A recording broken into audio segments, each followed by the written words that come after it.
Hello, reading room. We are getting started off schedule today, but we had a pretty good day. We started at 9 o'clock. Yeah, we actually did start at 9 o'clock, but we went to 10 o'clock. I forgot we started at 9 o'clock actually, but we went to 10 o'clock in our early bird. So our schedule got turned around, but we got our paper project done enough to say and look at it and say, is it good? Kind of like after God created, all of the wonderful things he created, and he said, is it good? Kind of like these 60 people who shaped the church. Did they turn around and look at their work and say, it is good? I always feel like all of this makes me look like I have like a dead eye. I do not. It is November 18th. It is day 273 in the classroom. Thanks so much for joining me here, and let's get going. We will be reading chapter 51, 52, and 53 from our book, 60 People Who Shape the Church, learning from saints, sinners, rogues, and heroes. Hudson Taylor, Man on a Mission, 1832 to 1905.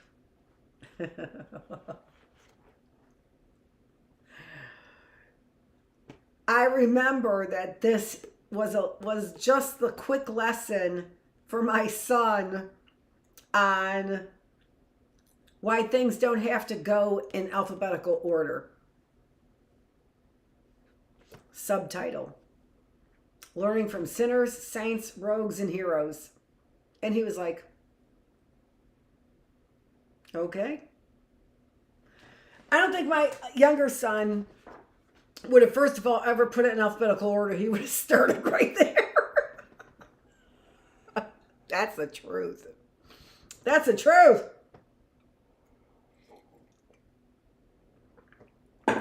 It's so hard to say. When you have two geniuses, all God's giants have been weak men who did things for God because they reckoned on his being with them. Oh, the whole, if I were to have a mental image of that, it would have something to do with the 10 Commandments. It just would. All of it. Charleston Heston, right? And how difficult his name is to say.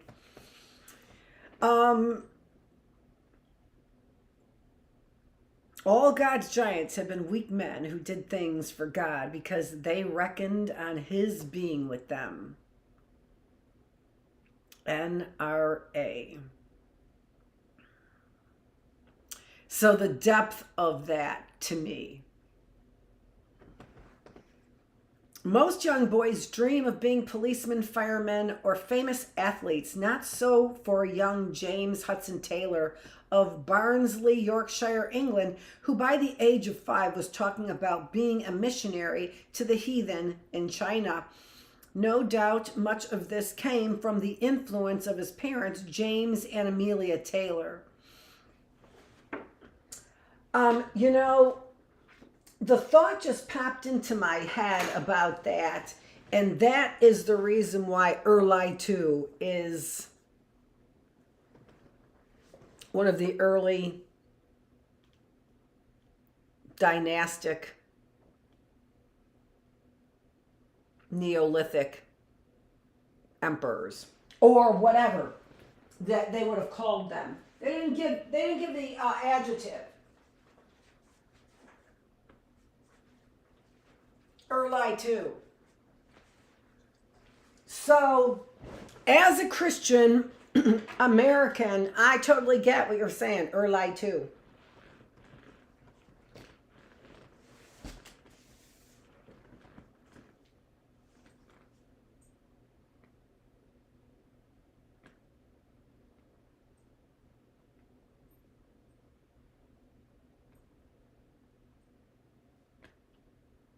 About 4500 BC. That's not what I was going to look at, but whatever. Because it wasn't there. I don't know why I looked that up. There was a... Oh, no. And I got the cheap one over here. But I have a good one in my purse.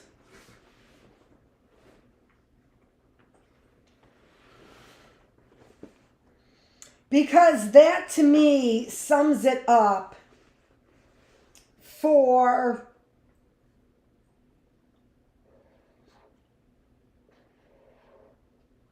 our relationship with China. And again, another person saying, we will never be ruled by a Christian, by an American Christian, by a European Christian, by any Christian again.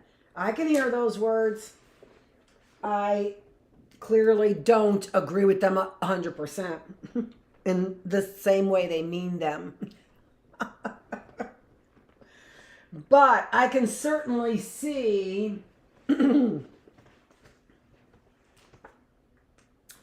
where there is a lot of pain that a lot of people would have a hard time recognizing. Lie to. Got it.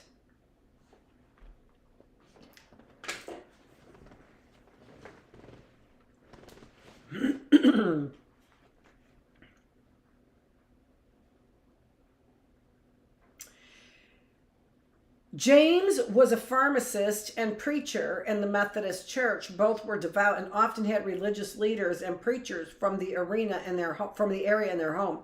There, young Hudson heard stories of missionaries in distant lands, especially China. These stories captured his imagination. Despite his early interest in mission work, Taylor's conversion didn't come until he was 17, when, alone at home, he wrestled with his future and his God. In the end, he found peace regarding both. Taylor longed to go to China as a missionary. He would spend half a century doing that work. Single-minded goal. China consumed Taylor. He read whatever books about the country he could lay hands on, and did his best to learn Mandarin. He wanted to do more than just show up in a foreign country with the Bible in one hand and a wad of tracts in the other. He moved to Kingston upon Hull and worked as a medical assistant to Dr. Robert Hardy. A year later, in 1852, he entered the Royal London Hospital in the Whitechapel district of London to study medicine. At 21, he left school without completing his studies, and under the sponsorship of the Chinese Evangelization Society, made his way to China. I can already hear what I'm saying in my head. Full-fledged, you son of a bitch.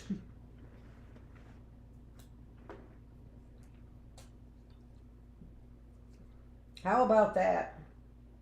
How about that bullshit? You don't even complete your fucking degree. Oh my gosh. Who is this? Hudson Taylor. Isn't that what the Hudson was named after? The Hudson River?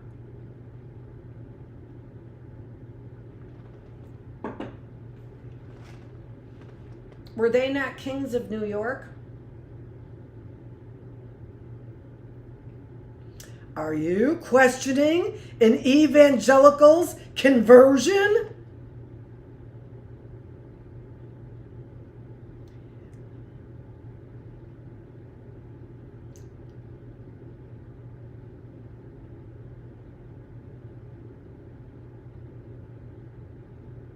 Yeah, that's crazy incredible to me. I had to find where I was, but then I'm going to highlight that. The Chinese Evangelization Society.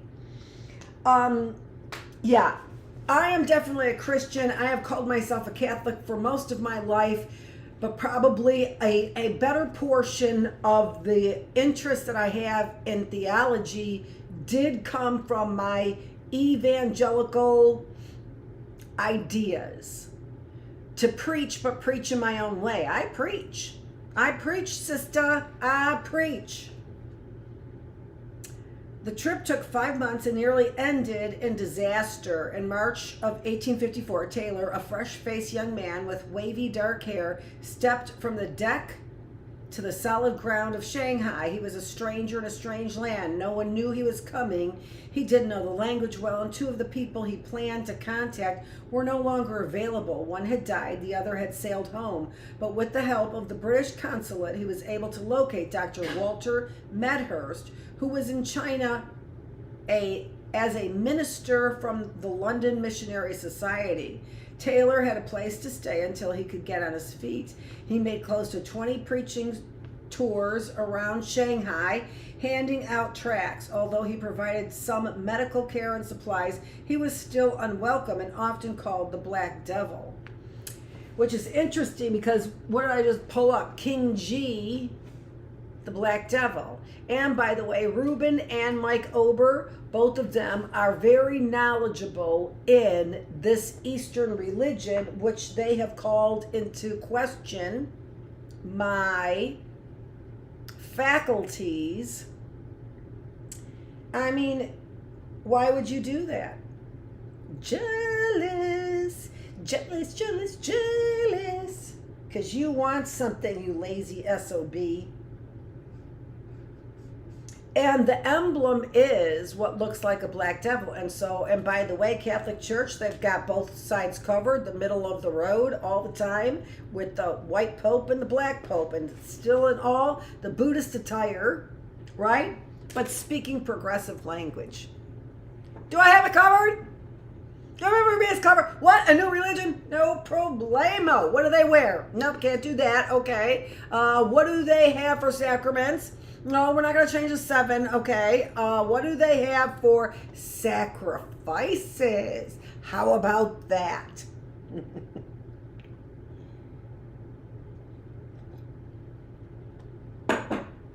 Oh. Taylor was an outsider who spoke differently and looked and dressed in a way that made him stand out. So true to Taylor's independent nature, he addressed this problem by starting to dress like the Chinese men he met, going so far as to grow the traditional queue, a Chinese pigtail. This sounds fine and noble today, but in Taylor's time it was shocking. Other missionaries criticized the decision. Taylor did it anyway. And this was at the same time that the people I'm talking about, Mike Ober, Scott Bowman, doing ponytail. Yeah, but I think Ober started it a long time before that. I'm fully satisfied that the native dress is an absolute prerequisite. Quietly settling among the people, obtaining free, familiar, and unrestrained communication with them, conciliating their prejudices, attracting their esteem and confidence, and so living as to be examples to them of what Chinese Christians should be, require the adoption not merely of this costume, but also of their habits. The foreign appearance of chapels and indeed the foreign air given to everything connected with religion have very largely hindered the rapid dissemination of the truth among the Chinese. But why need such a foreign aspect be given to Christianity? The Word of God does not require it. It is not the denationalization, but their Christianization that we seek.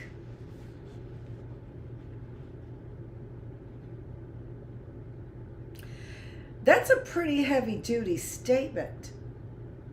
I wasn't getting all the bullshit before that necessarily, but that last one, I don't know if it was bullshit or not. I've just gotten my eyeballs, brown from reading. It is not their denationalization, but their Christianization that we seek. So this guy who infiltrated, he just reminds me of that Reuben son of a bitch. I can't help it. And Mike Ober, who would do that. So what do you know, Dr. Annette Feravich? You are westernized. You know nothing about Eastern religion. I know that God points me in the right direction. That's what I know. And I know that illumination comes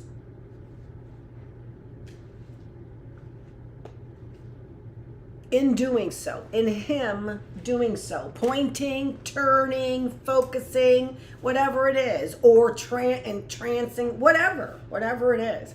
Breaking away, Taylor relocated to Ningbo in 1857 and started a small church. He also resigned from the Chinese Evangelization Society. The troubled mission organization was failing on several counts and could not pay their missionaries. The organization would disband a few years later. Taylor's independent spirit reared its head again. Capitalism. A few years later, Taylor's and he decided to work as an independent missionary and let God provide for his needs. In 1858, he married Maria Dyer, the daughter of a missionary. She worked in a local girls' school. During this time, Taylor put his medical experience to work by running the operations of the Ningbo Hospital. Taylor's health declined until in 1861, he had to return to England for recovery. He had spent 6 years in China. He would then stay in his homeland for close to 6 years, but although he was absent from China in body, his heart still remained in the country he loved. He continued to work on a Bible translation and wrote China, its spiritual need and claims. Still, he was conflicted. Besides his physical concerns, Taylor was troubled with depression, something that afflicts many people, even the most spiritual. Their first child had died in China.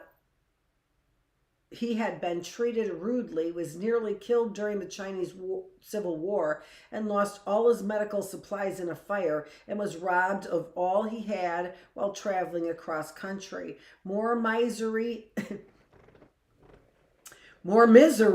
yet awaited him. His wife Maria would die at the young age of 33, and 4 of his 8 children would die before the age of 10. During his recovery, somebody look into this guy, that's for sure. He's a shyster. During his recovery time,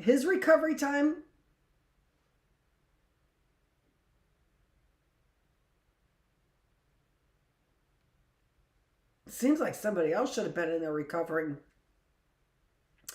During his recovery time in England, he struggled in heart and soul. It was not an easy battle. Insight on the beach. Taylor received an invitation to continue his recovery at a friend's home in Brighton. He spent the time in thought and reflection. While strolling the sands and praying, things came clear. There the Lord conquered my unbelief, and I surrendered myself to God for this service. I told him that all responsibility as to the issues and consequences must rest with him, that as his servant it was mine to obey and follow him.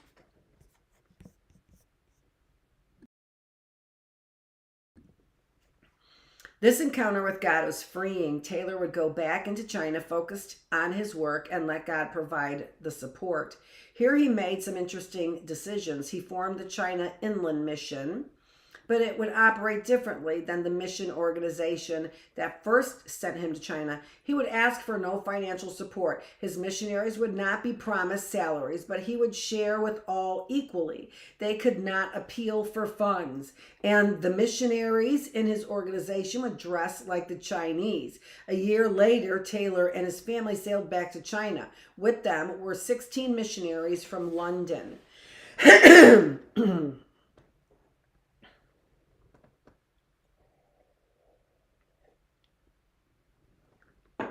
So actors pretending to be Chinese for profit, stress and success, and pretending to be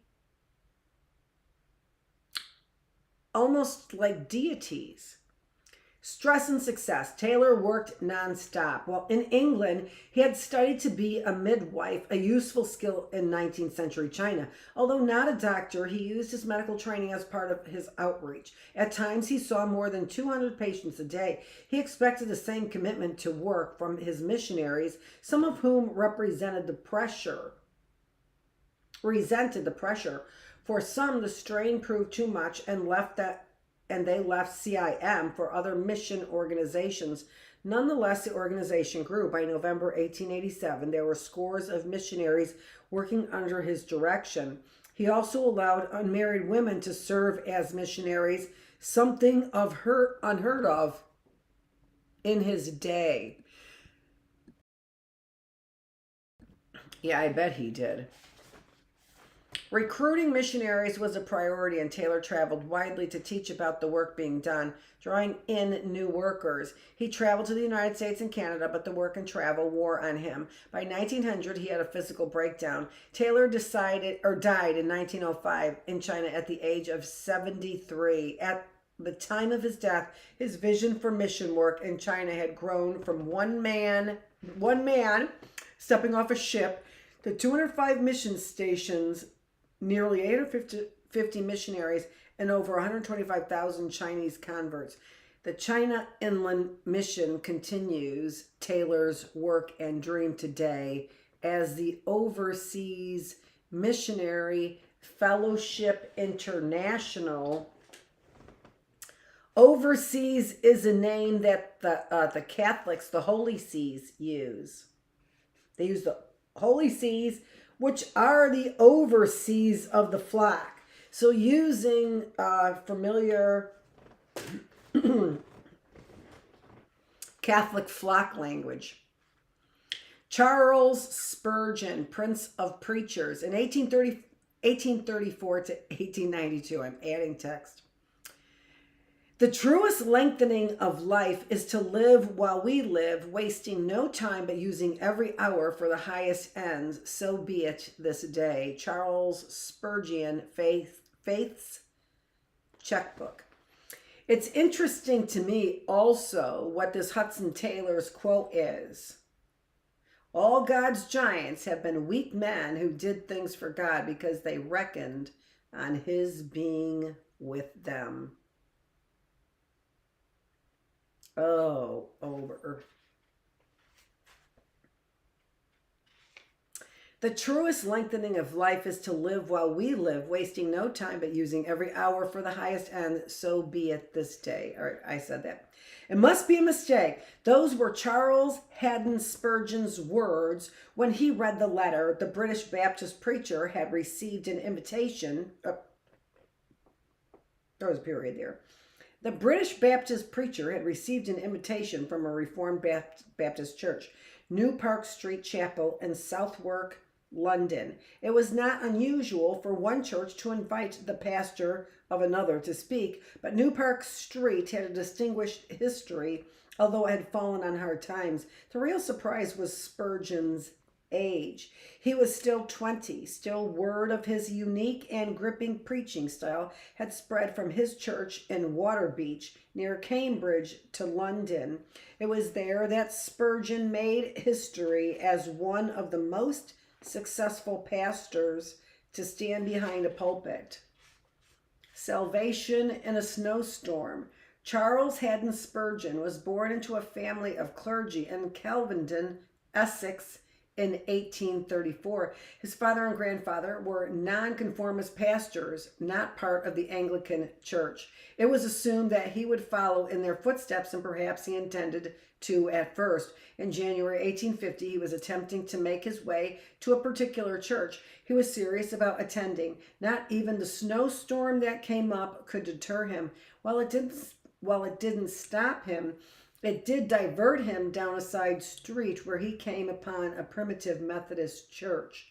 This branch of Methodism was known for loud singing. Spurgeon entered and found only a handful of people in attendance. The storm had not only kept parishioners homebound, but the pastor as well. One of the laymen rose to speak, and Spurgeon was less than impressed. The text of the impromptu sermon was, "Look unto me, and be ye saved, all the ends of the earth." The text was from Isaiah 45:22, KJV, and the man hammered on the word "look" for much of his short sermon. Spurgeon considered the speaker uneducated and out of his depth, but there was no questioning the man's sincerity. After 10 minutes of preaching, the speaker turned his eyes on 15-year-old Spurgeon.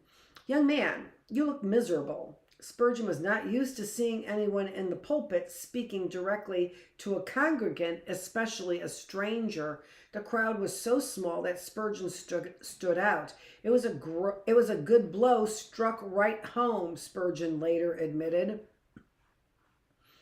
The speaker wasn't done. You will always be miserable in life and miserable in death if you don't obey my text. But if you obey now, this moment, you will be saved.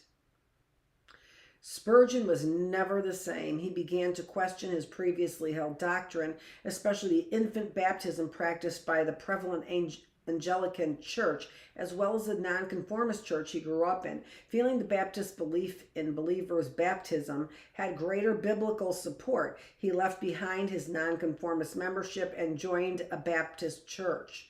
There he was baptized. He remained Baptist from then on. Salvation had come to Spurgeon, and he was determined to take it to others. The Methodist layman's preaching was so unrefined, Spurgeon first thought the man was stupid, but it was his direct approach that made the difference in Spurgeon's life. Ironically, Spurgeon's preaching would be criticized frequently, even while people came by the thousands to hear him. A sensation in the pulpit, Spurgeon had minimal education, never earning a degree from a university. At best, he was a self-taught man, but that is no reason to discount him. He amassed a library of 12,000 books, and anyone who reads his writing will see a man with a keen mind and a gift for communication. His speaking prowess was noticed early on. He began his preaching ministry as a pastor of a small Baptist church in Waterbeach, Cambridgeshire.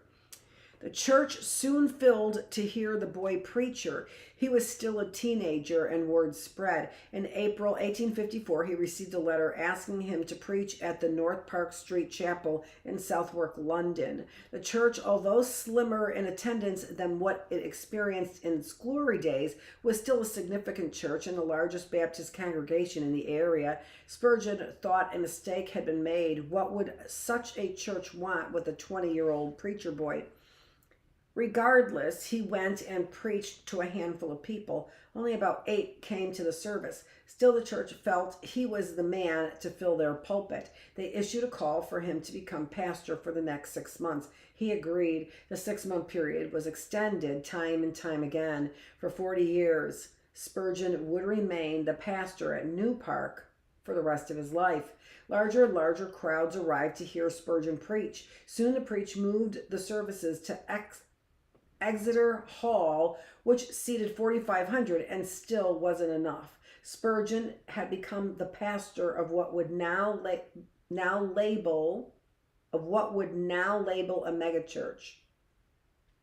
A new church was constructed that could seat 5,600, with standing room for an additional 1,000. Often that was too little. The church changed its name to the Metropolitan Tabernacle, and Spurgeon preached in the building for the next 3 decades. Spurgeon focused on his listeners, believing he had a message from God, and he was the conduit of that message. He wanted to get to the thousands of people in the church the way the unnamed lay preacher got to him that snowy day in the Methodist church. He was loud, moved around the platform, and acted out biblical stories. It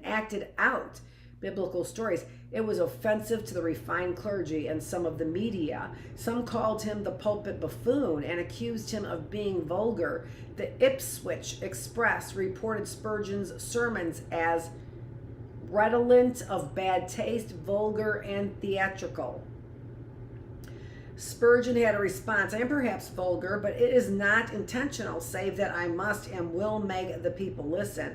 My firm conviction is that we have quite enough polite preachers, and many require a change. God has owned me among the most degraded of offcasts. Let others serve their class. These are mine, and to them I must keep. Other criticism came from the media, but Spurgeon kept going and the crowds kept coming. tragedy at church, and criticism. It is easy to think great men and women are free from challenges, but as we have seen throughout this book, difficulties are what usually make them great. Spurgeon's life had tragedy and challenge. As the church grew, they again moved into larger facilities. They rented the Surrey Music Hall, which seated 12,000 people. One day the place was packed for the service when several people, for unknown reasons, shouted "Fire!" A panic ensued, leaving 7 dead and nearly 30 seriously injured. Spurgeon was also plagued by periods of depression. In some ways, it helped him minister to others. Perhaps only those who have wrestled with depression can know how taxing it is to mind, body, and soul. Some of his opinions stoked the fires of criticism, not from the press, but from other ministers and denominations. He managed to offend Calvinists, even though he was one of their number. To him, some were too Calvinistic, others were not Calvinistic enough. He also upset the Anglicans and even accused his Baptist brethren of downgrading the gospel in the modern era. He had to withdraw from the denomination's organization. Controversy dogged him through the last years of his ministry and may have contributed to his declining health. Other works. Spurgeon was more than a preacher. He was also a prolific writer, composing 140 books of sermons, devotions, and commentaries. Starting in 1855, his weekly sermons were printed, and many of these have been reprinted in a collection that were still read. He started a monthly magazine, The Sword and the Trowel. He also produced a book of advice to young preachers, lectures to my students. In addition to his work with the church, Spurgeon established the Stockwell Orphanage after challenging his church in a Monday night prayer meeting to begin a new work. The resulting orphanage took care of thousands of children over the course of its existence. In 1856, he opened the Pastors' College to train ministers. It continues today under the name Spurgeon's College. He also created a Bible distribution organization.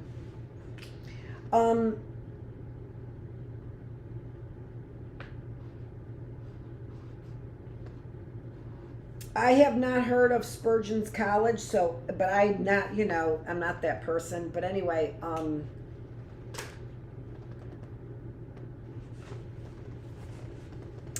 I would be interested to see if that university is around. Most of the college, I think, only I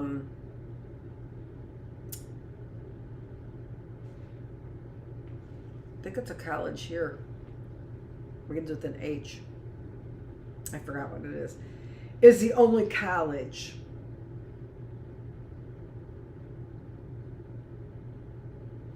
We'll see.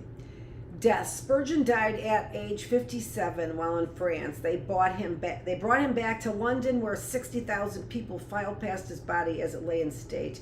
On the day of his funeral, 100,000 people lined the streets to watch the hearse pass. A trail of people followed in a procession that stretched 2 miles.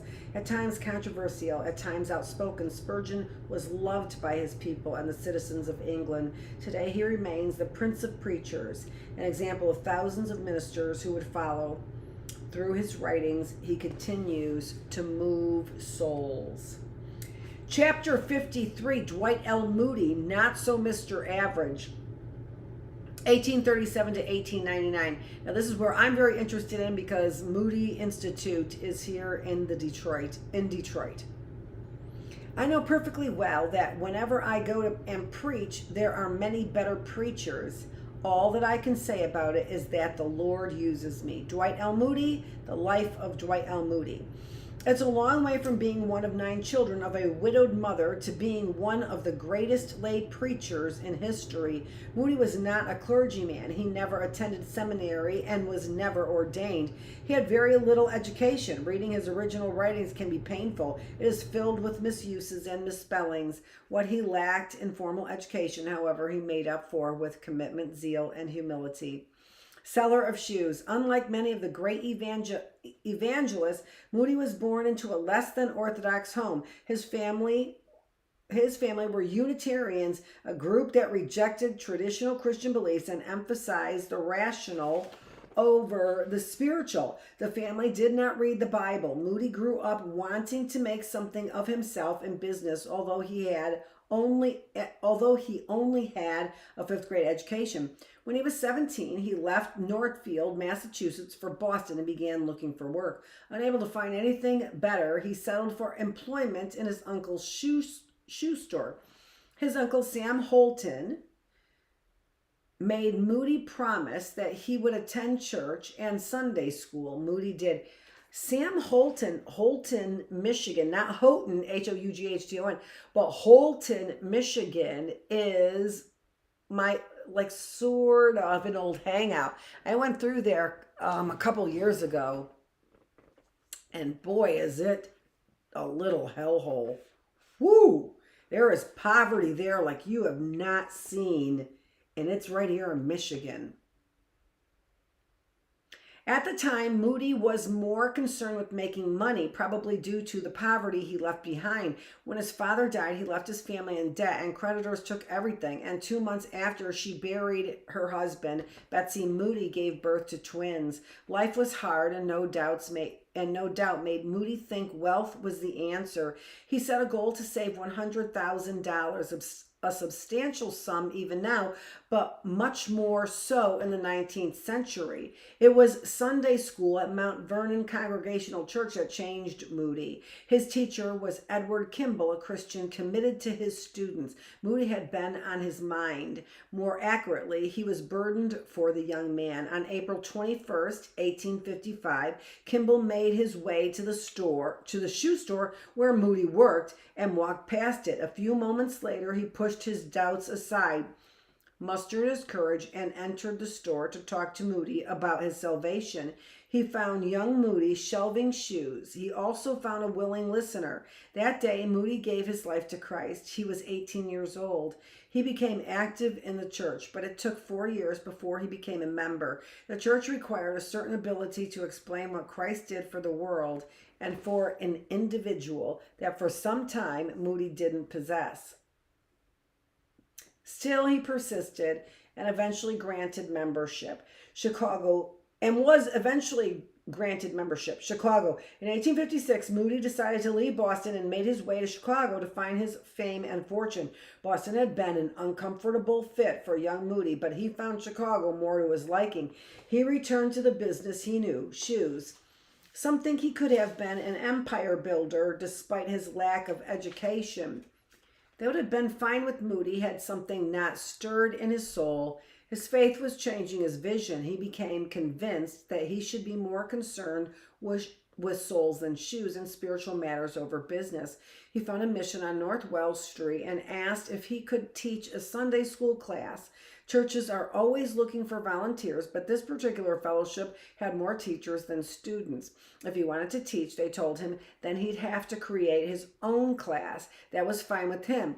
He established a mission in one of the slum areas of Chicago. He approached families, drawing the children with candy and pony rules, and drawing the adults who were poor German Scandinavian immigrants with English lessons and prayer meetings. This all sounds like my husband, honest to God. Soon he had his class and more. In 1861, he began working in full-time ministry, dividing his responsibilities between his Sunday school and the YMCA. He had been involved with the latter for some time and would become influential in its success. Sunday school was good to him in another way. He met and married Emma C. Revel, one of the Sunday school teachers. Together they would have 3 children. What had begun at Sunday school turned into the independent church, which laid the foundation for what would become the Great Moody Memorial Church. He later became the president of the Young Men's Christian Association, which had come over from England and served in the position for 4 years. Enough, Lord. The Chicago fire of 1871 changed the city and changed Dwight L. Moody. The blaze began Sunday evening. Moody had been preaching when the congregation heard the fire bells and blazed into Tuesday, October 10th. It consumed over 3 square miles of the city and left Moody's home, his church, and the YMCA in ashes. Everything was lost. It also destroyed the business of many of his supporters. Despite the widespread devastation of the fire and the financial challenges in its aftermath, Moody remained hopeful and enthusiastic, setting out on fundraising expeditions to other cities. Yeah, they don't want that kind of non-criminal justice in their city, do they? I knew that there was the seed of something really vicious of that fire, and there it is right there.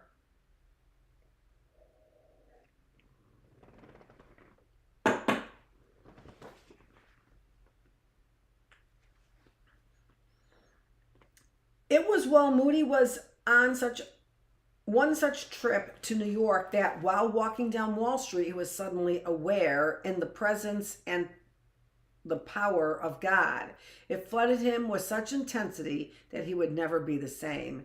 I could not appeal. I was crying all the time that God would fill me with his Holy Spirit. Well, one day in the city of New York, oh, what a day. I cannot describe it. I seldom refer to it. It is almost too sacred an experience to name. Paul had an experience of which he never spoke for 14 years. I can only say that God revealed himself to me, and I had such an experience of his love that I had to ask him to stay his hand. To stop. To stay his hand. I had to ask him to stop. I've had a similar experience, but I can't put my finger on it with that kind of clarity.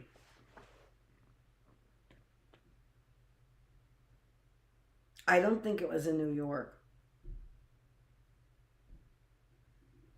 It wasn't.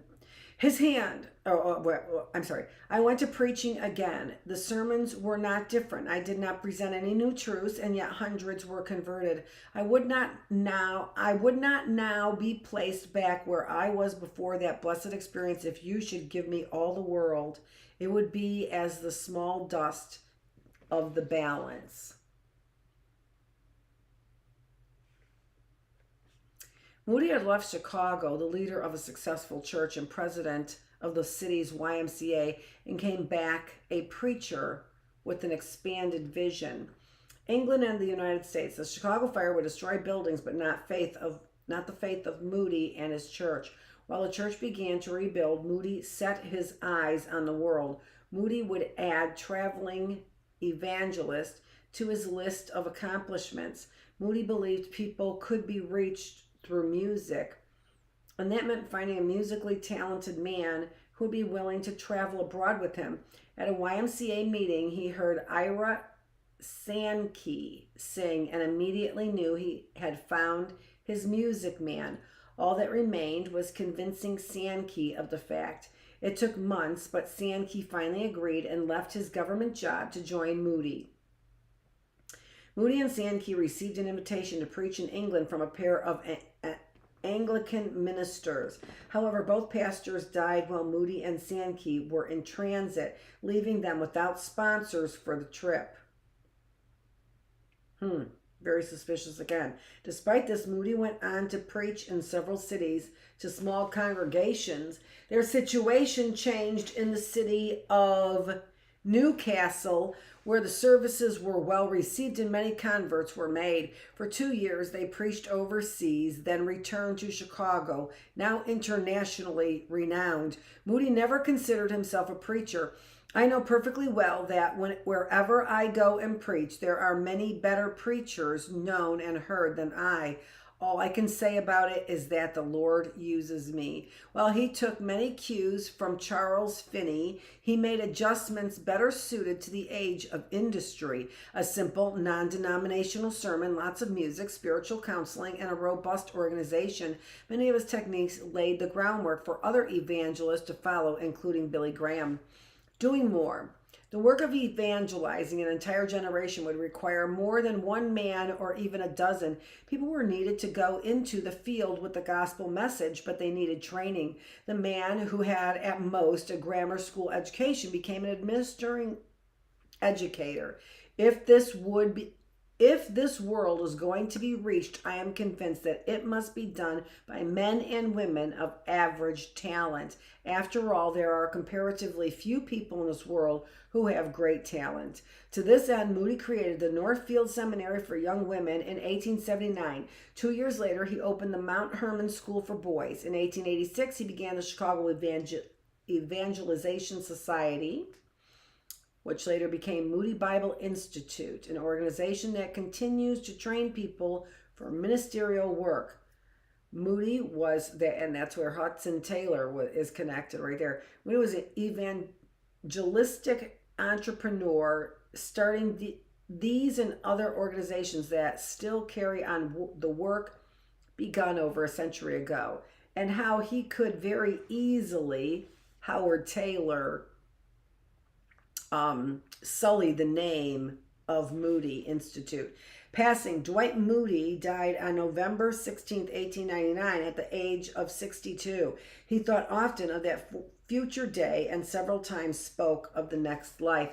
Someday you will read in the papers that D.L. Moody of East Northfield is dead. Don't you believe a word of it. At that moment I shall be more alive than I am now. I shall have gone up higher. That is all. Out of this old clay tenement into a house that is immortal, a body that death cannot touch, that sin cannot taint, a body fashioned like unto his glorious body. I was born of the flesh in 1837. I was born of the spirit in 1856. That which is born of the flesh may die. That which is born of the spirit will live forever. Moody changed the face of evangelism and showed that the work of missionary doesn't reside just with the ordained. We will be reading chapters 54, 55, and 56 tomorrow in the classroom. Billy Sunday, Blue Collar Preacher, and the Sawdust Trail, 1862 to 1935. I'm against sin. I'll kick it as long as I have a foot. I'll fight it as long as I have a fist. I'll butt it as long as I have a head. I'll bite it as long as I have a tooth. And when I'm old and fistless and footless and toothless, I'll gum it till I go home to glory and it goes home to perdition. Billy Sunday frequently quoted in his sermons. Wow. Oswald Chambers, His Utmost, 1874 to 1917. Jesus Christ is always unyielding to my claim, to my right to myself. The one essential element in all our Lord's teaching about discipleship is abandon, no calculation, no trace of self-interest. Oswald Chambers, Disciples Indeed. Chapter 56, G.K. Chesterton, Giant Wit. 1874 to 1936. The cross has become something more than a historical memory. It does convey, almost as by mathematical diagram, the truth about the real point at issue, the idea of a conflict stretching outwards into eternity. It is true, and even tautological, to say that the cross is the crux of the whole matter. G.K. Chesterton, The Everlasting Man. Those are the 3 chapters we will read tomorrow, and then we might read 4 chapters on Thursday, ending with Billy Graham, and wrap it up. And believe it or not, I might come back to read a cookbook, the Good Housekeeping Cookbook.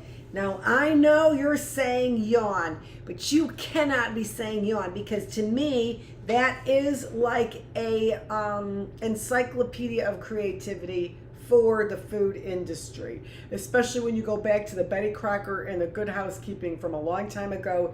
They teach you tips and tricks to cooking. This is Dr. Annette Feravich, and I am the teacher, and you are here in the classroom. It is day 273. It is November 18th. We have no flowers here today, but what I do have is look at that. Look at what I found. I forgot to show early birds. So those are my hearts that we wrote our thankful, what we're thankful for. And I think that was for, or what we love, right? What the things that we love, right? I don't know what that was for. I feel like it was for Valentine's Day, though. Wouldn't you feel like that was for Valentine's Day? This is Dr. Annette Feravich. Thanks so much for joining me here in the classroom, where whatever we do, whether it's making little piglets or whether we're making just hearts out of construction paper, we're doing it in ways that make your mind, your body, and your spirit more healthy. Thanks so much for joining me here in the reading room, where we are reading about sinners, saints and sinners, rogues and heroes. 60 people who shaped the church. You know what? Maybe if I put the title thing up there, that would help a little bit too. Thanks so much for being here.